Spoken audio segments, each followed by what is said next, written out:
अगर आपने अभी तक हमारे चैनल को सब्सक्राइब नहीं किया है तो इसे सब्सक्राइब कर लीजिए एंड इमीडिएट अपडेट्स के लिए बेल आइकन को भी प्रेस कर दीजिए। लास्ट क्लास में हम लोगों ने जो पढ़ा था टॉपिक वो था हमारा custom hooks, React.js pure component and high order components. हमने लास्ट क्लास में पढ़ा था कि किस तरह से हम कस्टम हुक्स को क्रिएट कर सकते हैं, मतलब अपने खुद के हुक्स क्रिएट कर सकते हैं और उन्हें डिफरेंट कंपोनेंट्स में एक्सेस कर सकते हैं। हमने पढ़ा था प्योर कंपोनेंट्स के बारे में और वहाँ पर हमने देखा था कि किस तरह से कंपोनेंट री रेंडर होता है प्योर कंपोनेंट में और नॉर्मल कंपोनेंट में। हमने हाई ऑर्डर कंपोनेंट्स के बारे में पढ़ा था और देखा था किस तरह से हाई ऑर्डर कंपोनेंट्स हमारे करंट कंपोनेंट में कुछ फंक्शनलिटी ऐड या फिर कुछ कह सकते हैं डेटा ऐड करके हमें रिटर्न करते हैं। आज का जो हमारा टॉपिक है वो है हम फैच एपीआई का इम्प्लीमेंटेशन किस तरह से React.js एप्लीकेशन में करते हैं और जो हम एपीआई होती है उसे डेटा किस तरह से अपने डॉम में एक्सेस करते हैं। इसके लिए हम गिटहब एपीआई यूज़ करेंगे, पर सबसे पहले हम फैच एपीआई के बारे में पढ़ लेते हैं कि फैच एपीआई होती क्या है। Fetch API interface allows web browser to make HTTP request to web server.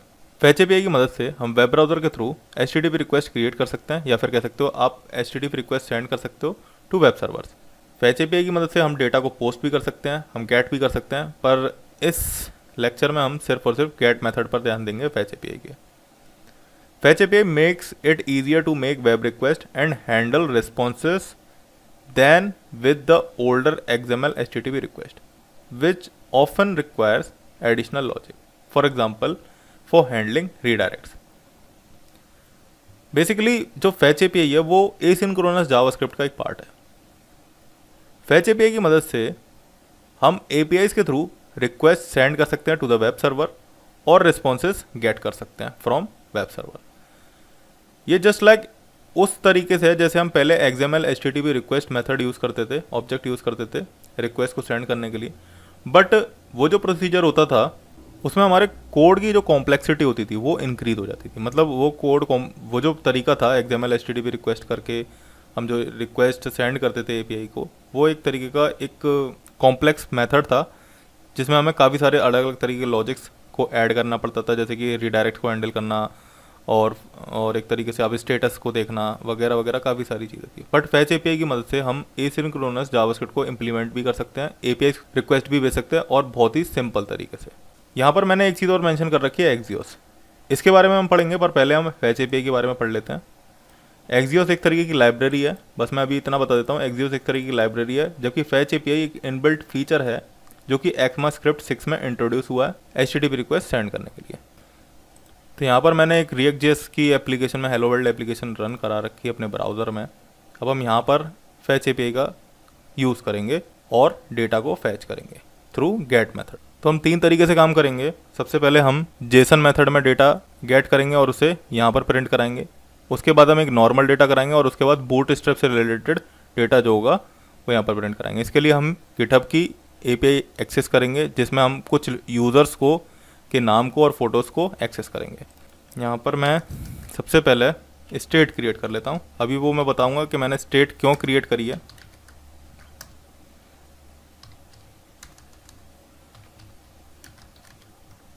एक ऑब्जेक्ट ले लेते हैं एंड एक एरर ले लेते हैं। अगर कोई एरर आता है तो उसके लिए अभी हम इनिशियल वैल्यू से देते हैं फॉल्स। यहाँ पर मैंने इनिशियल वैल्यू ऑब्जेक्ट दे दिया, बिकॉज क्या हमारा जितना भी डेटा आएगा वो एक जेसन ऑब्जेक्ट होगा और उसे हम इस डेटा में स्टोर करवा लेंगे। अब हमने जब लाइफ साइकिल मेथड्स पढ़े थे React.js में, तो हमने ये देखा था कि एक मेथड होता था जिसके अंदर हम APIs की कॉल कराते थे और उस मेथड का नाम था कंपोनेंट डेड माउंट। तो हम कंपोनेंट डेड माउंट का यूज़ करते हैं और इसी के थ्रू हम फैच एपीआई को कॉल कराएंगे। हम दे देते फैच और फिर देते हैं पैरेंथेसिस। इसका सिंटैक्स मैं बता देता हूँ।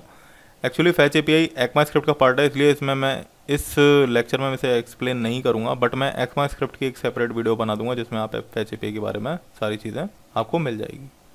फैच डॉट देन सबसे पहले होता है फैच के अंदर इधर हम अपना URL पास करते हैं एपीआई का। बाय डिफ़ॉल्ट जो एक तरीके का प्री डिफाइंड गिटहब के यूज़र्स को फैच करने का जो एपीआई गिटहब ने प्रोवाइड कर रखा है वो ये है https://api.github fetch.com/users। इसके बाद हम देन में रिस्पॉन्स लेते हैं, बट फैच एपीआई में जो पहला रिस्पॉन्स आता है वो जेसन फॉर्मेट में आता है, हमें उसे एक्सट्रैक्ट करना होता है। तो हम इसमें देंगे, एक मैं यहाँ पर कर्ली ब्रेसेस बना देता हूँ, response.json। आप देख भी सकते हैं, मैं अगर इसे कंसोल कराऊँ, console.log response, देखते हैं हम क्या आता है इसमें। ये देखिए हमारे पास रिस्पॉन्स आ रहा है, ये पूरा का पूरा। अब इसमें से हमें अपना डेटा एक्सट्रैक्ट करना है।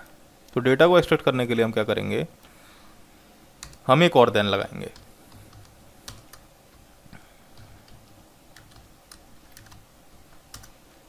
और अगर हमें कैच करनी है, अगर इस एपीआई रिक्वेस्ट को भेजते वक्त अगर कोई एरर आती है तो उसे अगर हमें हैंडल करना है, देन हम एक ब्लॉक और ऐड करते हैं जिसे हम कहते हैं कैच ब्लॉक।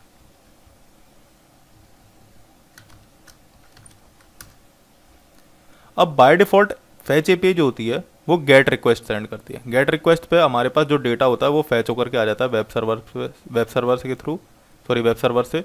और यहाँ पर अब हमें डेटा प्रिंट कराना, तो सबसे पहले हमारा जो रिस्पॉन्स आया पहले देन से उसे हम रिटर्न कराएंगे दूसरे देन को, response.json। अब जो दूसरा देन है उसमें जो रिस्पॉन्स आया, ठीक है ना, वो उसमें हमारा डेटा है। वो कैसे, हम console.log रिस्पॉन्स प्रिंट कराते हैं, देखते हैं क्या आता है। ये देखिए, ये हमारे पास डेटा आ गया अलग अलग यूजर्स का, ठीक है। और कैच के लिए हम एरर को कैच कर लेते हैं, मतलब ये वाला जो पैरामीटर है, बट हमें कंसोल कराने की ज़रूरत नहीं है, हमें जो डेटा है वो यहाँ पर प्रिंट कराना है, यहाँ पर, तभी तो हमारा डेटा यहाँ पर एक्सेस होगा। तो उसके लिए हम क्या करेंगे, ये जो डेटा है उसे स्टेट में डालेंगे। और स्टेट में अगर हमें स्टेट को अपडेट करना होता है अपनी नई स्टेट से, मतलब कुछ डेटा डालना होता है स्टेट में, तो हम सिंपल एक मेथड यूज़ करते थे, सेट स्टेट। सेट स्टेट में हम क्या करते हैं, सेट स्टेट में हमारा जो डेटा है उसके अंदर जो हमारा ये जो इसे हमने डाल दिया। कैच में क्या करते हैं, this dot set state error. अब हमारा जो डेटा है वो इसके अंदर आ चुका है। अब अगर हमें उसे इधर एक्सेस करना है जेसन फॉर्मेट में, तो हम कैसे एक्सेस करेंगे, मैं इसे हटा देता हूँ और इसमें हम सिंपल जेसन डॉट स्ट्रिंगिफाई और यहाँ पर this dot state dot data, because हमने सेट स्टेट के थ्रू जो हमारी डेटा स्टेट थी उसमें ये रिस्पॉन्स को स्टोर करवा लिया। अभी हम सेव करते हैं और यहाँ पर चेक करते हैं, ये देखिए हमारे पास जो डेटा यहाँ आ रहा था वो अब यहाँ पे आने लग गया। अब अगर हमें इस डेटा में से हमारा जो जैसे यूज़फुल है कि इसको एक्सपेंड करते हैं, ये एक तरीके का एरे ऑफ ऑब्जेक्ट्स है, ये 0 एक ऑब्जेक्ट है, 1 एक ऑब्जेक्ट है, 2 एक ऑब्जेक्ट है, बट ये पूरा का पूरा क्या है, पूरा जो डेटा आ रहा है वो एक तरीके का एरे है, ठीक है। इसमें यहाँ पर ये जो एवटार यूआरएल आ रहा है ये एक तरीके की प्रोफाइल पिक्चर है। फॉलोअर्स यूआरएल, आपके फॉलोअर्स पता चल जाएगा, आप इसे कॉपी करके देख सकते हैं कि आपके पास वो सारा डेटा आ जाएगा। देखिए यहाँ पर मैं पेस्ट करता हूँ, इसे एंटर प्रेस करूँगा, हमारे पास सारे फॉलोअर्स वगैरह के से रिलेटेड जो भी डेटा होगा वो सारा आ जाएगा, जो उनके यूआरएल हैं, जो इसके फॉलोअर्स हैं इस यूज़र के। और भी काफ़ी सारा डेटा है आप जो एक्सेस कर सकते हो। तो हम सिर्फ और सिर्फ इसमें से लॉगिन ले लेंगे और एवटार यूआरएल लेकर के इसकी एक इमेज और इसका यूज़र नेम प्रिंट करवा देंगे। कैसे प्रिंट करवाएंगे देखिए, करते हैं हम। इसके लिए मैं क्या करता हूँ, सबसे पहले हम यहाँ पर कांस्टेंट एक वेरिएबल लेते हैं, constant fetch data is equals to this dot state dot data। अब मैंने ये एक वेरिएबल में क्यों स्टोर करवाया this dot state dot data, मतलब डेटा ये जो थी हमारी, इसके अंदर हमारा डेटा आ चुका था। और दूसरी बात और मैं बताऊँ, जब भी अगर आपको डेटा को नॉर्मली प्रिंट कराना है, देन आप इसे ऑब्जेक्ट की जगह एरे ले लीजिए। एरे क्यों लिया है मैंने, मैं बता दूंगा अभी आपको। हम लोगों ने अभी क्या किया, ये जो हमारे स्टेट थी इसके अंदर जो डेटा प्रॉपर्टी थी इसके अंदर हमारा अभी रिस्पॉन्स जितना है वो स्टोर है। हम इसे देख भी सकते हैं, अगर हम इसे कंसोल कराएं, फैच डेटा, अगर हम इसे ये देखें तो हमारे पास पूरा का पूरा डेटा आ रहा है। देखिए अगर मैं रिफ़्रेश करूँ, देखिए पूरा का पूरा डेटा आ रहा है। ठीक है, अब अगर हम मतलब ये जो चीज़ अगर हम बार बार लिखेंगे इधर तो ये थोड़ा सा अजीब लगेगा, इसलिए मैंने उसे एक वेरिएबल में स्टोर करा लिया है। अब हमारे पास एक्मा स्क्रिप्ट में 3 हाई ऑर्डर फंक्शंस होते हैं, एक मैप होता है, एक फ़िल्टर होता है, एक रिड्यूस होता है। मैप मेथड क्या करता है कि हमारे एरे को लूप करा करके उसके अंदर जितना भी डेटा होता है उसे सबको एक्सट्रैक्ट कर देता है। तो हम उसी का यूज़ करेंगे यहाँ पर, बिकॉज ये जो फैच डेटा के अंदर आपके पास डेटा आ रहा है वो क्या है, एरे है एक तरीके का। ये देखिए एरे ऑफ डिफरेंट ऑब्जेक्ट्स, ये सारे ऑब्जेक्ट्स हैं और ये एक एरे है। ठीक है, तो हम क्या करते हैं, फैच डेटा डॉट मैप, अब जितने भी आइटम्स आएंगे हम उसे एक पैरामीटर पास करते हैं, मतलब इसमें से जितना भी डेटा आ रहा है उसे हमने आइटम्स में ले लिया। अभी देखिए मैं इसको दिखाता भी हूँ, यहाँ पर लेकर के कंसोल नोट लॉग, अगर हम इसे आइटम को देंगे पास करेंगे और इसे रिफ़्रेश करते हैं तो देखिए अब आपके पास जितने भी डेटा आ रहा था, मतलब लॉगिन आईडी हर एक ऑब्जेक्ट आ रहा था, वो सारा का सारा आप किस में आ गया, आपके आइटम नाम से इस वेरिएबल में आ गया। आपने एरे को लूप करा और मैंने क्या कहा था कि मैप मेथड क्या करता है, एरे के अंदर से जितने भी आपके डेटाज होते हैं उन्हें निकाल लेता है, उन्हें एक्सट्रैक्ट करा लेता है। तो वो हमारा एरे ऑफ ऑब्जेक्ट्स था डिफरेंट, इससे पहले हमने देखा था। देखिए मैं दिखा देता हूँ,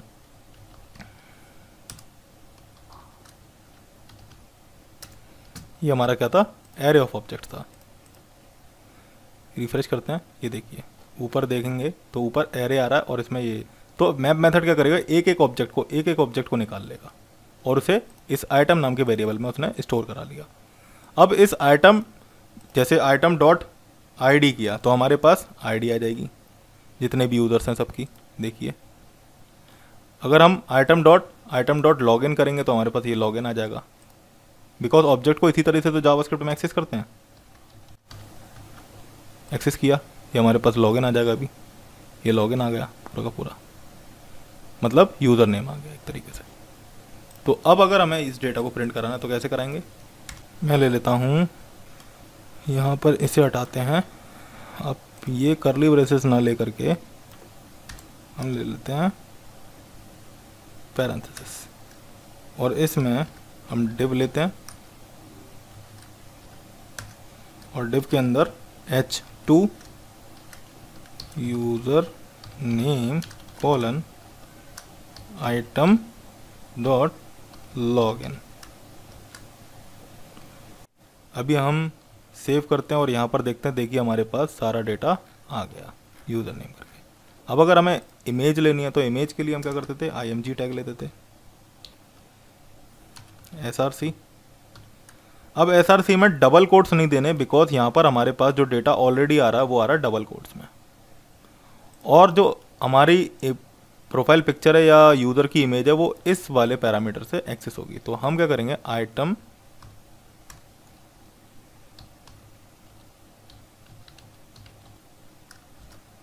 URL, ये वाला पैरामीटर पास किया, सेव किया, रिफ्रेश किया, ये आपके पास सारी की सारी इमेजेस यूज़र की आ गई। दूसरा यहाँ पर एक एरर आ रहा है, each child in a list should have a unique की प्रॉप्स, मतलब जितने भी आपके पास चाइल्ड हैं, ये इसके थ्रू जितने भी चाइल्ड आएंगे, मतलब अभी अगर हम एलिमेंट्स में जाकर के ये देखें, ये देखिए अलग अलग चाइल्ड आ रहा है, h2 ये इमेज अलग आ रही है, ये इमेज अलग आ रही है, ठीक है ना। तो ये हर एक कोई इस रूट का चाइल्ड है। और रिएक्ट क्या करता है, जितने भी आप लिस्ट क्रिएट करो या चाइल्ड क्रिएट करो उन सब के लिए की को मांगता है कि आप एक की असाइन कर दीजिए, ताकि रिएक्ट आइडेंटिफाई कर सके अगर उसे कुछ अगर आपको जैसे कुछ चेंज करना हो तो रिएक्ट ये आइडेंटिफाई कर सके कि इस वाले ऑब्जेक्ट को मैं, मतलब ये जो डेटा आ रहा है वो इसे आइडेंटिफाई कर सके।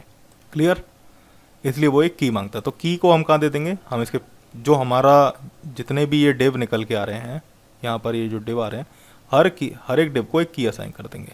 कैसे देंगे, की इज इक्वल्स टू, और की जो होनी चाहिए वो यूनिक होनी चाहिए। अब ये जो डेटा हमारे पास निकल के आ रहा है, ये जितना भी यूज़र का आ रहा है, इसमें एक चीज़ कॉमन है, वो है हर एक रिकॉर्ड की आईडी। तो हम उस आईडी को ही एक कॉमन दे देते हैं, मतलब कॉमन नहीं, मतलब अलग अलग है।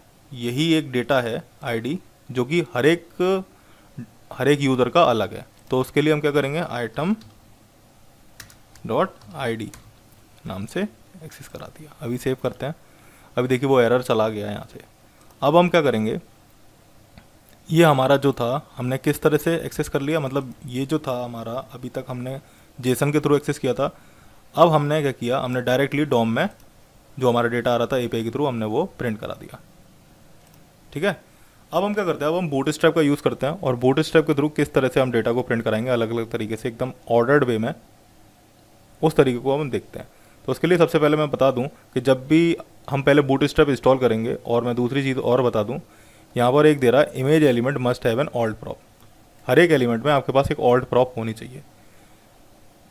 ये बात को मैं आपको पहले ही बता देता हूँ कि जब भी आप इमेजेस को रिएक्ट एप्लीकेशन में लगाएं तो आपको एक ऑल्ट प्रॉप्स पास करनी पड़ेगी। ऑल्ट प्रॉप्स क्या पास करती है कि अगर जैसे आपकी इमेज किसी वजह से नहीं आती है, जैसे मैंने दे दिया यूज़र अंडरस्कोर इमेज, ये दे दिया अभी मैंने पास।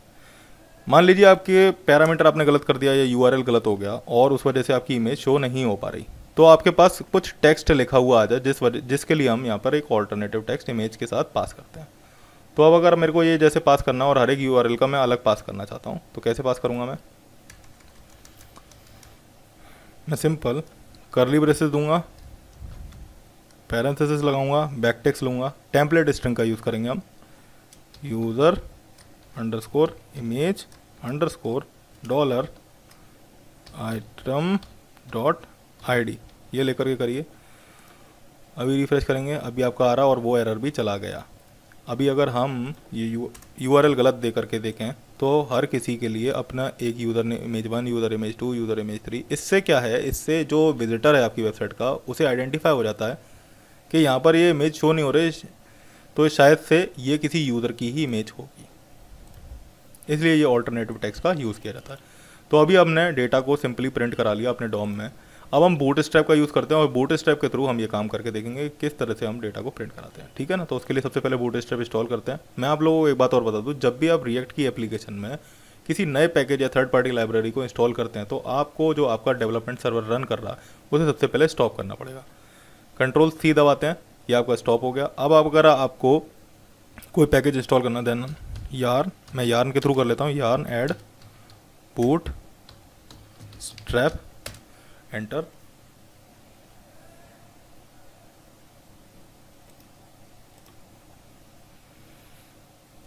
ये बूटस्ट्रैप इंस्टॉल हो रहा है मेरा।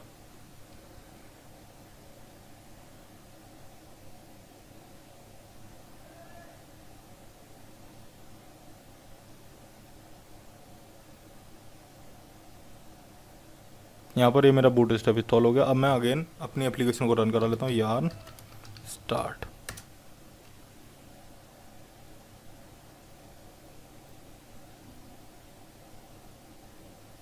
जब तक ये स्टार्ट हो रहा है हम एक चीज़ और देख लेते हैं कि हमारा पैकेज इंस्टॉल हुआ है कि नहीं हुआ है।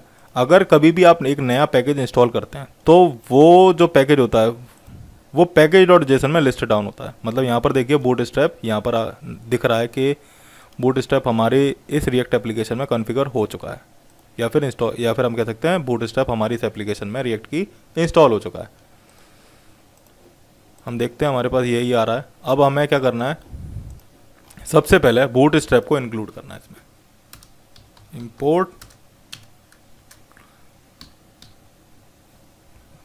जितने भी रिएक्ट के पैकेजेस होते हैं, या फिर आप कह सकते हो npm या यार्न के थ्रू आप जितने भी पैकेजेस डाउनलोड करते हो तो आपके एक नोड मॉड्यूल्स फोल्डर बनता है। जितने भी आपके नोड पैकेजेस हैं या फिर npm से आप जितने भी पैकेज डाउनलोड करोगे, npmjs.org से आप जितने भी पैकेजेस डाउनलोड करोगे यार्न या npm पैकेज मैनेजर के थ्रू, वो जितने भी पैकेज होंगे आपके नोड मॉड्यूल्स के अंदर जाएंगे।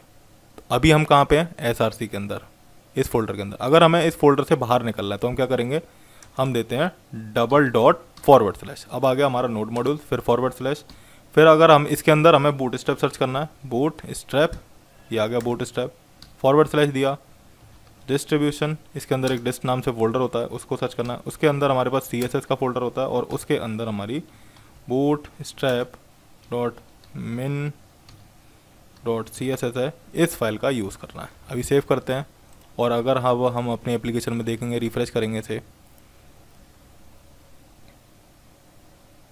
ये देखिए यहाँ पर ये फ़ॉन्ट चेंज होकर के आ गया और मैंने इसमें URL पास नहीं किया था, इसलिए ये इमेजेस भी आ गई। अब मैं एक बूटस्ट्रैप की वेबसाइट ओपन कर लेता हूँ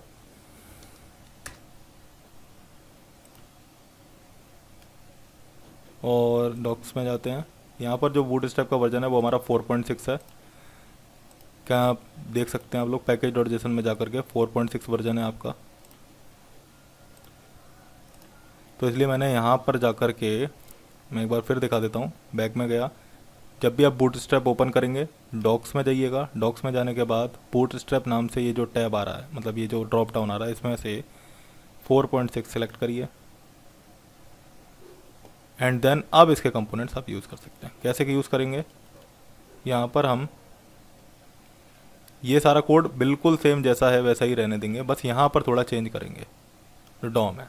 सबसे पहले हम क्या करते हैं, बूटस्ट्रैप में कंटेनर ले लेते हैं, इसको डिलीट कर देता हूँ मैं।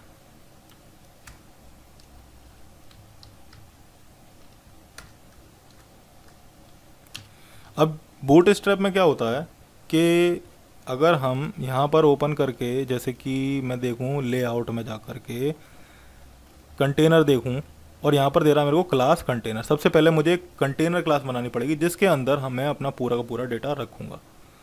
पर क्लास जो होता है वो एक रिजर्व्ड कीवर्ड है आपके रिएक्ट एप्लीकेशन में, आपको दिख रहा होगा ये क्लास। तो आप क्लास नहीं दे सकते, आप क्या दें, आप दें क्लास नेम, और क्लास नेम के अंदर हम दे देते हैं कंटेनर। अब इस कंटेनर के अंदर हम लोग एक हेडिंग ले लेते हैं H2,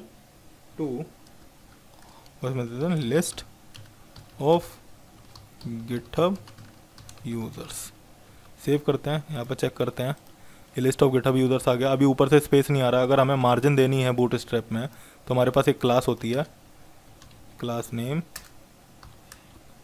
टॉप से अगर मार्जिन देनी है तो एम्प्टी, और 1 2 3 4 5 में से आप कुछ भी पास कर सकते हैं अकॉर्डिंग टू योर मार्जिन। मैं दे देता हूँ 5, मेरे को ज़्यादा स्पेस चाहिए इसलिए, तो ये ऊपर से नीचे आ गया इतना, या फिर 4 दे देते हैं, 4 सही रहेगा।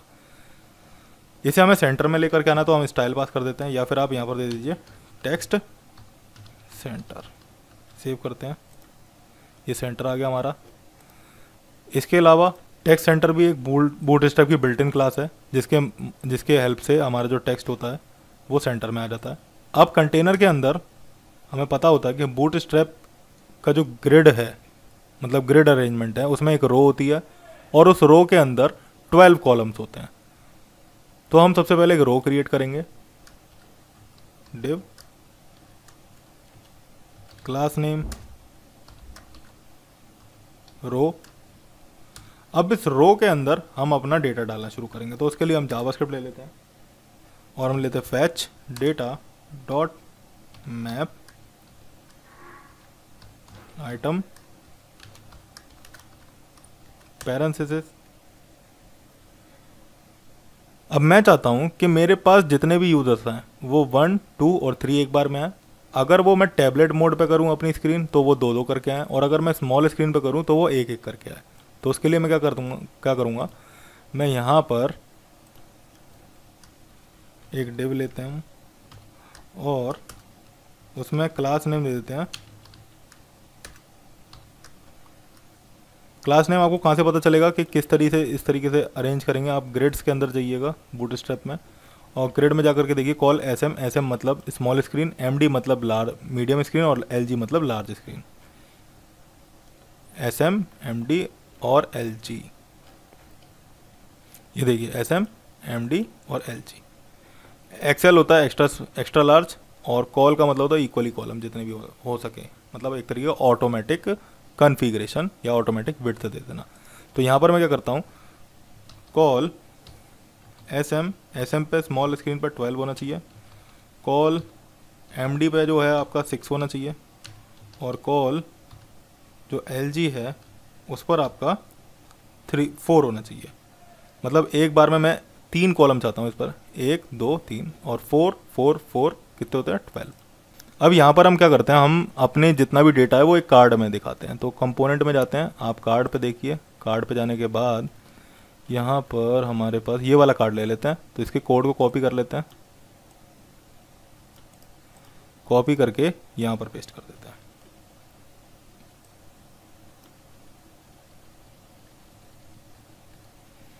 याद रखिए ये जो एरर आ रहा है ये इस वजह से आ रहा है क्योंकि हमने इमेज टैग क्लोज नहीं किया। बिकॉज रिएक्ट में जितने भी आप टैग्स लो, चाहे वो सेल्फ क्लोजिंग टैग हो, चाहे आपका मतलब पेयर टैग हो, उन्हें आपको क्लोज करना मैंडेटरी है। अब यहाँ पर हम क्या करते हैं, मैंने क्लास ले लिया, जबकि हमें क्लास नहीं, क्लास नेम देना पड़ेगा जितने भी हैं।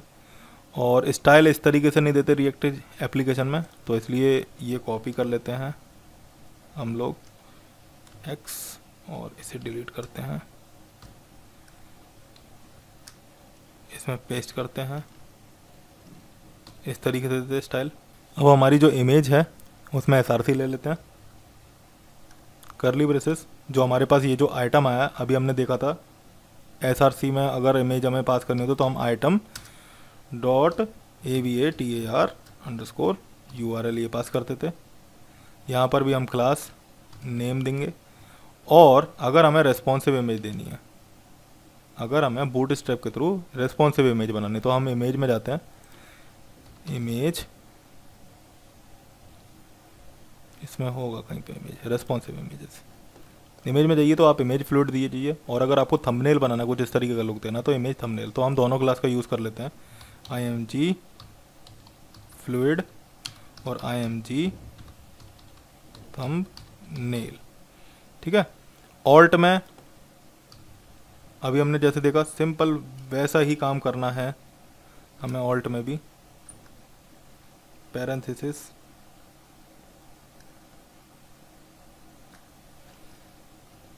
Backticks user underscore image underscore dollar item dot ID। यहाँ पर हमें क्लास नेम पास करना पड़ेगा और यहाँ पर भी क्लास, एक्चुअली हम P नहीं देते, हम यहाँ पर दे देते हैं पैराग्राफ ना दे करके हमें देते हैं H5 और इसमें ले लेते हैं यूज़र नेम कोलन आइटम। जो हमारा यूज़र नेम था वो किस पैरामीटर से एक्सेस कर रहा था, उस ऑब्जेक्ट के लॉगिन। सेव करते हैं। अभी हम देखते हैं हमारे पास क्या आ रहा है। फैच किया, कुछ एरर आ रहा है ज़रूर। Array dot prototype aspects a return value from arrow function. यहाँ पर ये दे रहा है एरो फंक्शन से मांग रहा है। तो एक काम करते हैं, इसे डिलीट करो, इसे लो आप ये, बिकॉज ये एरो फंक्शन मांग रहा है, इसे डिलीट करो यहाँ से। सेव करा, रिफ्रेश किया, आपके पास आ गया डेटा। अब यहाँ पर कुछ एरर दे रहा है, each child in a list should have a unique की प्रॉप्स। सबसे पहले तो हम अपना देख लें कि हमने स्मॉल स्क्रीन्स के अकॉर्डिंग जो किया था वो देखिए वो आ रही है सारी चीज़। 1 पे 1 जा रहा है स्मॉल स्क्रीन पे, लार्ज पे जो आपकी मीडियम स्क्रीन है उस पर 2 आ रहे हैं, और जो आपकी बड़ी वाली स्क्रीन है उस पर 3 आ रहे हैं। जो हमारा ये है सब कुछ सही आ रहा है, बस ये कार्ड थोड़े से हमारे स्टिक होकर के आ गए, तो हम इसके लिए भी कर लेते हैं। यहाँ पर हम पास कर देते हैं MT5 और हर किसी के लिए एक की असाइन करने के लिए हम यहाँ पर एक की दे देंगे, आइटम डॉट ID। अब मैंने यहाँ पर ही की क्यों दी, बिकॉज अगर हम अभी अपना एलिमेंट में जाकर के देखेंगे, इसे रिफ्रेश करता हूँ मैं, अगर अभी हम अपना एलिमेंट में जाकर के देखेंगे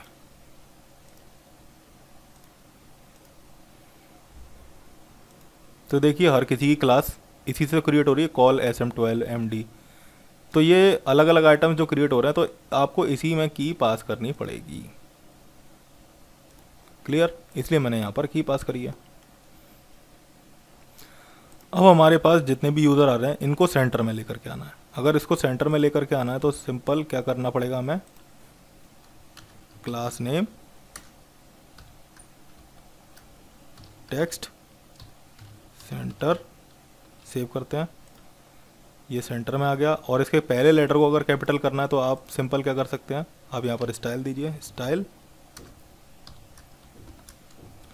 टेक्स्ट ट्रांसफॉर्म नाम से एक प्रॉपर्टी होती है CSS में, और उसमें एक वैल्यू होती है कैपिटलाइज, जिसकी मदद से आपका स्ट्रिंग का जो फर्स्ट लेटर होता है वो कैपिटल में आ जाता है। देखिए कैपिटल में आ चुका है सबका। यहाँ पे देखिए कौन सी एरर आ रही है, कांट फॉर्म रिफ्रेश करो, अभी नहीं आएगी।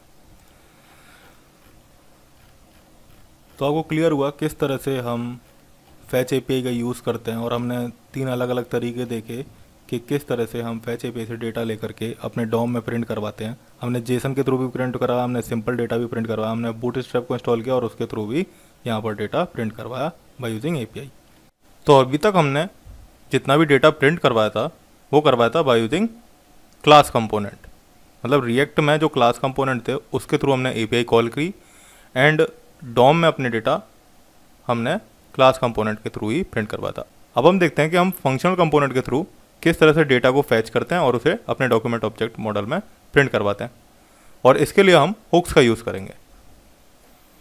तो मैं क्या करता हूँ, मैं सबसे पहले से डिलीट कर लेता हूँ पूरा, एंड यहाँ पर अब हम इंपोर्ट रिएक्ट कॉमा, हम दोनों हुक्स को यूज़ कर लेते हैं, use state comma use effect from react. और हम क्या करते हैं, हम अब अपना कंपोनेंट बना लेते हैं कांस्टेंट इंडेक्स पैरेंथेसिस, और इसके अंदर हम अपना जो हमने क्लास कंपोनेंट के लिए स्टेट्स क्रिएट की थी, एक डेटा क्रिएट करी थी और एक एरर क्रिएट करी थी, तो वही क्रिएट कर लेते हैं। हम सबसे पहले डेटा वाली जो स्टेट होती है वो क्रिएट करते हैं, constant data comma set data is equals to use state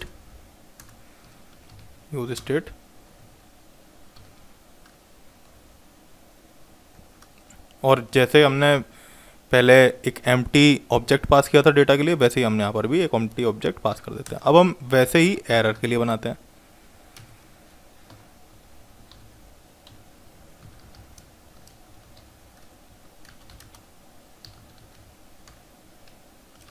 और स्टेट में भी हम जिस तरह से उधर फॉल्स पास किया था इधर भी फॉल्स पास कर देते हैं। अब हम रिटर्न करवाते क्या, सबसे पहले मैं फ्रैगमेंट क्रिएट कर लेता हूँ यहाँ पर, और इसमें मैं हेलो वर्ल्ड अभी के लिए पास कर देता हूँ। तो हमने जब हुक्स पढ़ा था तो हमने वहाँ पर देखा था कि हमारे जो कंपोनेंट होता था उसमें अगर हमें कोई API वगैरह कॉल करानी होती थी, या फिर हम कह सकते हैं कि एक मेथड था जो कि हमें 3 अलग अलग तरीके के मेथड्स के फीचर प्रोवाइड करता था, जिसमें से एक था कंपोनेंट डिड माउंट, और क्लास कंपोनेंट में हम कंपोनेंट डिड माउंट के अंदर ही अपनी API कॉलिंग करवाते हैं, तो उसका नाम क्या था, यूज़ इफेक्ट। अगर हम हुक्स का यूज़ करें तो हुक्स हमें यूज़ इफेक्ट नाम का एक मेथड प्रोवाइड करता है। यहाँ पे हमने स्पेलिंग गलत लिख दिया, यूज़ इफेक्ट। जो हमारा हुक्स होता है वो हमें यूज़ इफेक्ट नाम का एक मेथड प्रोवाइड करता है, जिसके मदद से हम API कॉलिंग करवा सकते हैं। मैं सबसे पहले से डॉम में माउंट करके देख लेता हूँ। उसके लिए हम रिएक्ट डॉम का यूज़ करते हैं, और यहाँ पर लिखेंगे React DOM dot render, and index component को तो हमें माउंट करना है, इंडेक्स कंपोनेंट लिख देंगे, comma document dot get element by ID root. Save करते हैं। अभी हम चेक करते हैं हमारे पास क्या आ रहा है, ये देखिए हेलो वर्ल्ड आ रहा है अभी हमारे पास। अब हम API कॉलिंग करने के लिए उस मेथड का यूज़ करते हैं, यानी कि यूज़ इफेक्ट का यूज़ करते हैं।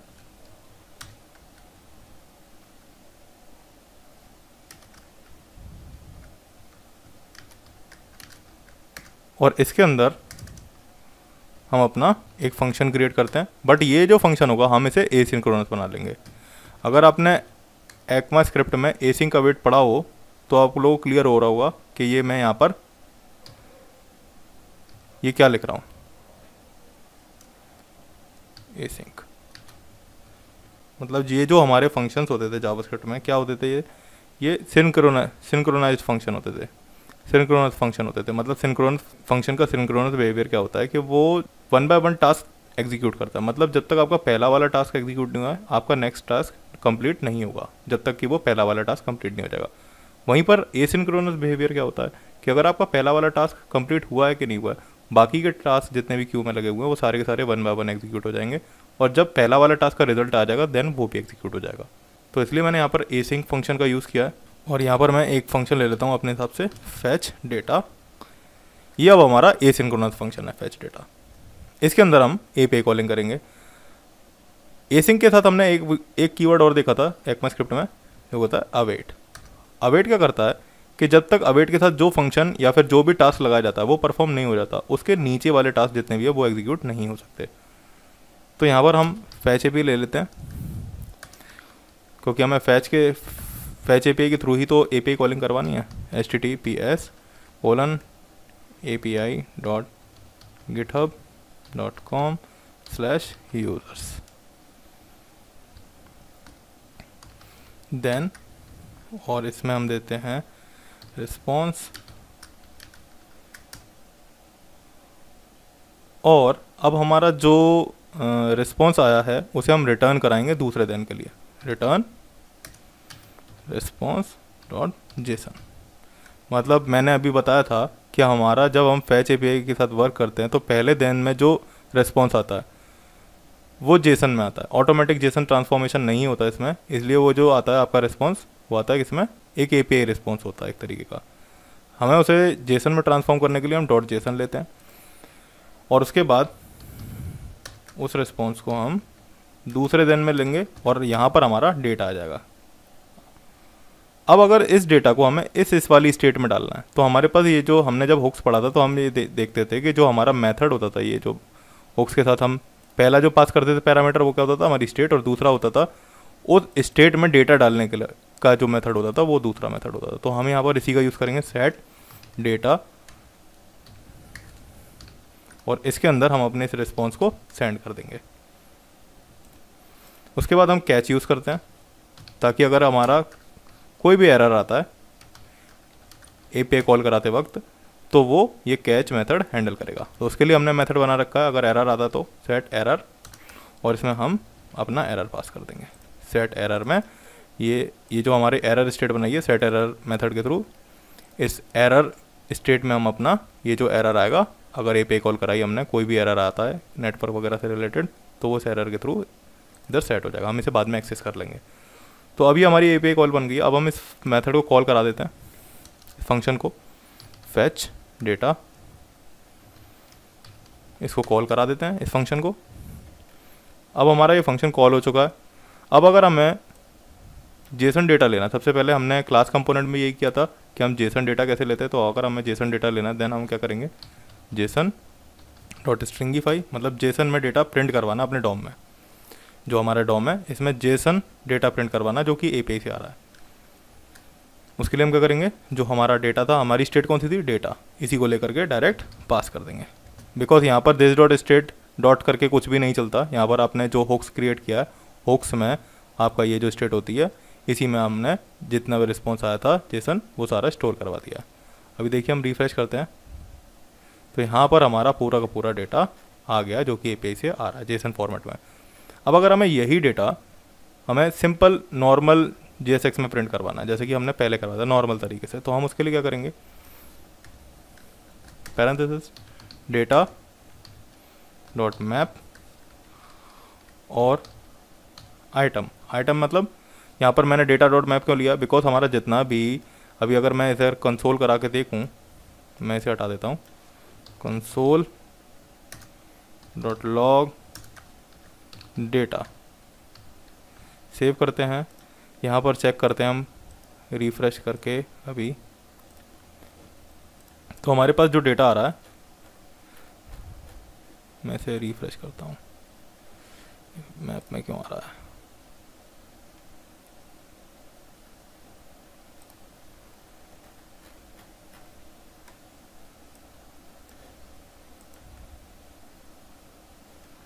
एक काम करते हैं, इसे यहाँ से कट कर लेते हैं, वैसे हटा देते हैं, इसे यहाँ रख देते हैं।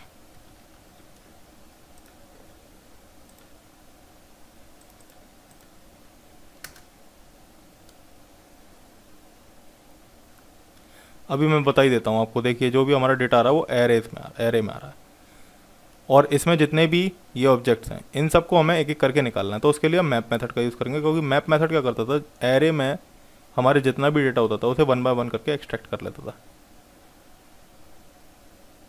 तो यहाँ पर हमारा पास जो डेटा आ रहा है वो एरे में आ रहा है, तो उसे एक्सट्रैक्ट करने के लिए मैप मेथड का यूज़ करेंगे। कैसे यूज़ करेंगे, डेटा डॉट मैप, और फिर में देते हैं आइटम।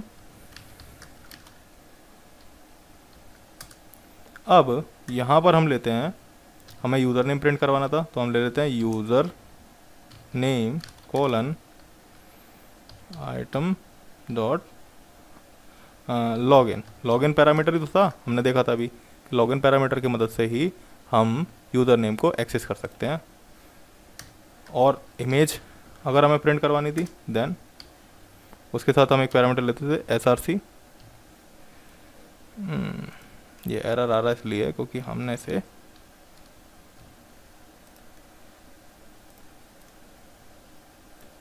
कट कर लेते हैं, इधर टेप दे देते हैं, अब नहीं आएगा। src के बाद item dot AVATAR underscore URL, यही पैरामीटर थे पहले भी, और हमने इन्हीं पैरामीटर्स के थ्रू एक्सेस किया था। एक्सेस करने का तरीका बस वही है, बस यहाँ पर थोड़ा सा तरीका चेंज हो गया है API को एक्सेस करने का। यहाँ पर डेटा प्रिंट करवाने का तरीका वही है जैसा कि हमने क्लास कंपोनेंट के थ्रू किया था। अब हमें ऑल्ट प्रॉप्स पास करनी है, और ऑल्ट प्रॉप्स में हमने क्या देखा था कि हम क्यों ऑल्ट प्रॉप्स लेते थे, ताकि अगर किसी वजह से हमारी इमेज शो नहीं हो पा रही है तो उसकी जगह आपके पास एक टेक्स्ट लिखा आ जाए जिससे यूज़र को ये कंफर्म हो जाए कि ये इमेज किससे रिलेटेड थी। अब यहाँ पर दे देते हैं user underscore image underscore dollar item dot ID। Save कर लेते हैं। अभी हमारे पास सारा का सारा data with its user name. एक काम करता हूँ, मैं अगेन रन करवाता हूँ, हो सकता है कुछ एरर आ गई है इसमें।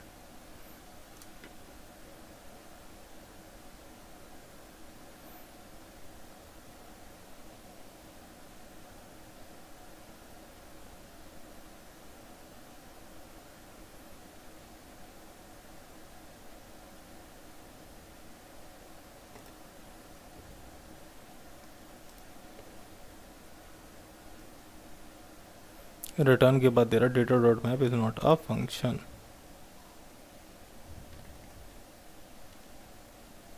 ओके, हमने जो डेटा लिया है अभी हम जो एक्सेस कर रहे हैं वो मैप मेथड के थ्रू कर रहे हैं, और यहाँ पर हमने डेटा किस में स्टोर करवाया, एक ऑब्जेक्ट में, जबकि हमें किस में करवाना चाहिए, एरे में, बिकॉज मैप मेथड एरे को ही लूप करवाता है या एरे को ही फैच करता है। अभी मैं रिफ्रेश करूँगा तो देखिए हमारे पास सारे के सारे यूज़र्स आ गए विद देयर यूज़र नेम।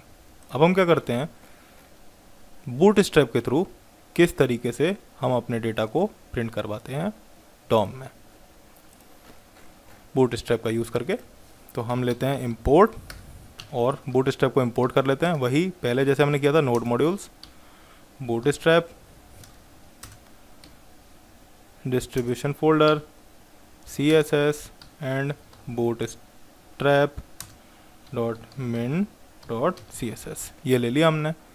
अब ये सारी चीज़ें वैसे के वैसे ही रहेगी, बस यहाँ पर थोड़ा चेंज हो जाएगा। यहाँ पर क्या चेंज होगा, हम सबसे पहले जो हमने पहले लिया था div class name container,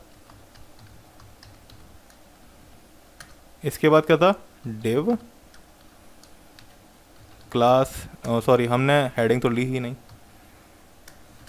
h1 list of GitHub users, and यहाँ पर हम क्लास नेम दे देते हैं, हमें ऊपर से मार्जिन देनी होगी empty4, एंड जो हमें सेंटर है मैं टेक्स्ट लाना, टेक्स्ट सेंटर। सेव करते हैं, चेक करते हैं आ गया कि नहीं आ गया, रिफ्रेश करते हैं, ये देखिए सेंटर में आ चुका है। अब हम और क्या करते हैं, हम अपना रो क्रिएट कर लेते हैं, div क्लास नेम रो, अब इस रो के अंदर हम अपना एक एक करके डेटा रख लेंगे। हम लेते हैं जो हमने डेटा आया था हमारा, ये जो डेटा स्टेट थी इसी में हमारा सारा का सारा डेटा स्टोर हुआ, डेटा डॉट मैप, और इसके अंदर हम आइटम ले लेते हैं। आइटम के अंदर क्या आएगा, मैप जो मेथड है वो डेटा के अंदर से एक एक करके रिकॉर्ड निकालेगा और वो आइटम पैरामीटर के अंदर स्टोर कराता चला जाएगा। और यहाँ पर हम क्या करते हैं, यहाँ पर हमारा जितना भी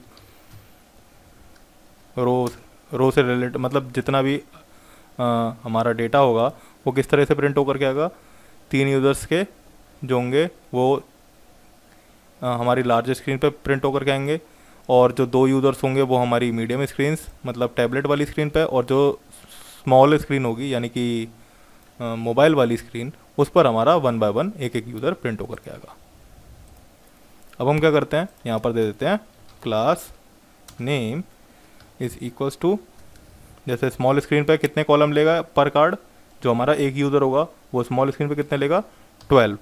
मैंने बताया था कि जो बूटस्ट्रैप होता है उसकी जो ग्रिड सिस्टम होता है उसकी जो पूरी की पूरी रो होती है, यानी कि ये जो रो है हमने रो क्रिएट करी है इसमें 12 कॉलम्स होते हैं। अब उसे आप चाहे एक बार में ले लो चाहे अलग अलग टुकड़ों में ले लो। तो मैं क्या चाहता हूँ कि स्मॉल स्क्रीन पे वो कितना है 12, मतलब वो पूरा का पूरा जो यूज़र हो कार्ड का वो एक पूरा का पूरा 12 का पूरी की पूरी जो 12 विड्थ होती है 12 कॉलम्स की जो विड्थ होगी उसे ले लेगा। और जो मीडियम स्क्रीन है उस पर 6 मतलब पर कार्ड 6 कॉलम की स्पेस लेगा। और उसके बाद जो लार्ज स्क्रीन है उस पर जो कार्ड है वो 4 के कॉलम्स को ले लेगा। अब यहाँ पर ये सब करने के बाद हम इसमें से empty4 दे देते ताकि पर कार्ड के बीच में स्पेस आ जाए। इसके बाद हम क्या करते हैं, हमने वही किया था जो बूटस्ट्रैप ओपन किया था, हम बूटस्ट्रैप को अगेन ओपन कर लेते हैं और यहाँ पर डॉक्स में जा कर के ये सब चेंज वगैरह कर लेते हैं। दोबारा से मैंने क्लोज कर दिया था। कंपोनेंट्स में कार्ड में जा कर के जो हमने पहले कार्ड लिया था ये वाला कार्ड इसी को कॉपी कर लेते हैं और इसको कॉपी करके यहाँ पर एज इट इज़ पेस्ट कर देते हैं जैसे कि हमने पहले पेस्ट किया था।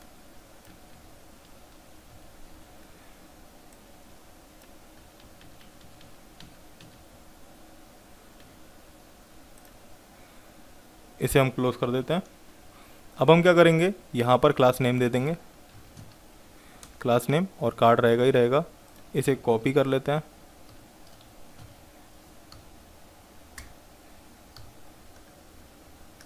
और यहाँ पर क्या दे देंगे, विड्थ दे देते हैं 18 REM की, 18 रैम्स की। इसके बाद हम क्या करते हैं, जो SRC है इसमें हम हमारे जो आइटम्स के अंदर इमेजेस आ रही होंगी, कैसे item dot AVATAR underscore URL या था, इसे प्रिंट करा दिया। और दूसरा क्लास नेम यहाँ पर भी ले लेते हैं।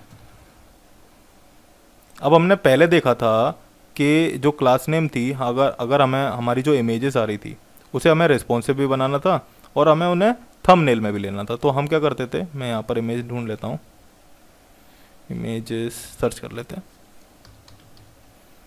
Images responsive images. जो रेस्पॉन्सिव इमेजेस थी उसके लिए हम फ्लूइड लेते हैं, IMG फ्लूइड क्लास लेते हैं, इसको पेस्ट कर देते हैं यहाँ पर।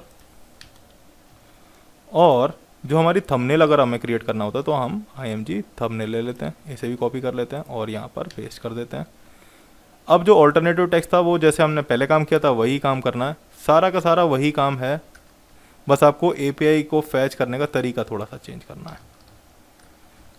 फंक्शनल कंपोनेंट में इमेज अंडरस्कोर डॉलर लगा करके item डॉट ID। ऑल्सो यहाँ पर कार्ड बॉडी में कार्ड बॉडी रहेगा लेकिन क्लास नेम आ जाएगा यहाँ पर।